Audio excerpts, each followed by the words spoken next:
Hello, I'm here with the two Australian pilots in club class, James Nugent and Daniel Summers, who've been doing very well after 4 races. James Nugent is actually in the lead of the club class table, and Daniel is not far behind. Welcome to Narromine. Thanks, Sean. You've been having a great contest so far. But maybe we could just start a little bit about talking about where you both came from. Because your first competition, I think, was about 10 years ago. In the juniors, is that right? That's exactly right. Yeah, I grew up in country Victoria and learnt to fly in Blaniks and Astairs, and I flew my first competition here at Narromine in 2013 in the Junior Nationals, known as Joey Glide here in Australia. And the junior system has been fantastic to me, and I'm very fortunate that I was able to follow that through to competing at a high level. Yes. Do you come from a gliding family, or? I do. My dad is a long-time instructor and competition pilot, and so I've been able to learn from some of his mistakes, which is very important. But yeah, he's been a great mentor as well. I've been very fortunate. Yeah. Okay. And then you flew in the Junior World Gliding Championships here, and I think you came 5th at that time. Yeah, that's right. Back in 2015, we had a very good team then. I was also flying in LS3 in club class, so it's funny how these things happen. So when the opportunity came to qualify for this competition, it was just thrilling to be back here at Narromine, my favourite gliding site in LS3. It's just great to be part of. Yes, and you also flew in the WGC in Tabor, I think. And then you won the Nationals here, or the pre-World Gliding Championships here in Narromine just in March this year.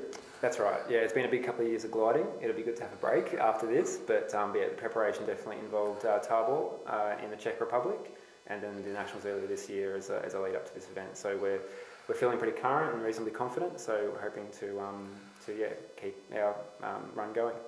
Yeah, good. And Daniel, how did you come into gliding? So initially I did fixed wing flying when I was a teenager. Learned to fly after doing commercial flying for a little bit in general aviation. Decided that I wanted more of the adventurous side of things. I went into some low level work in power line survey, and then when I got out of commercial flying, I'm like, well, okay, what's a cheap fun form of flying? So I got into hang gliding for a few years, and I did that for 3 to 5 years. But then I always thought I wanted something a bit more comfortable. Hang gliding being in the prone position, you get a sore neck and that sort of thing. So got into sailplanes probably 4 years ago, and been flying fairly active since then. Yeah, so just 4 years flying in gliders, and you came second, I believe, in the Nationals here in March. So pretty young and not that experienced team, but doing very, very well. So tell us about your flight yesterday in particular. How did that go for you? Yesterday was a classic day here at Narromine where you are running the risk of coming home in storms at the end of the day, and the start gains get riskier and riskier as they eventuate. So yesterday we waited as long as we possibly could. The gaggle didn't start, so we thought we would head off. And it turned out to be the right decision, because at the end of the day, after a reasonable run, we were able to pick our way through the overdevelopment relatively unscathed and bank a reasonable result. So it was a technical Narromine day. We see them occasionally, and it was just good to bank a reasonable result. Okay, so when you say technical, please, what do you kind of mean by a technical day? Yeah, I think we had conditions that varied a lot from forecast. Obviously to the north was forecast to be a very consistent cumulus field, whereas we actually had blue conditions owing to the rainfall over that terrain, we believe. And then obviously into the strong cumulus conditions to the south, it was overdevelopment that required the pilots to think very, very carefully about their routing through those conditions. If you got it wrong, then the results could be really poor. If you got it right, the results could be really good, as we saw with some of the amazing blistering speeds from the guys higher up. Yes, indeed. Nearly 150 kilometres from Sebastian Kawa, and I think you did about 123 kilometres. Thereabouts. Yeah, over 450 odd kilometres. So great result. And looking outside the sky today, there's lots of wave bars. There's clearly yesterday a lot of wave influence as well. I know you weren't in the wave, but were you feeling that, the wave influence crashing down on the tops of thermals or lifting them up higher above the inversion or anything like that? Not yesterday, no. We climbed to the top of convection yesterday and then bumped around in the top of the thermals. it's something that, you know, obviously can have a big difference to a competition flight. So as a pilot, you look for it, but we couldn't find it yesterday. Yeah. Okay.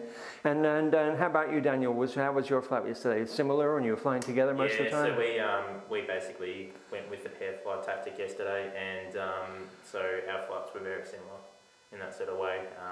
We thought that tactic would play best yesterday. Okay, and just curious, you're flying an ASW20 and you're flying an LS3.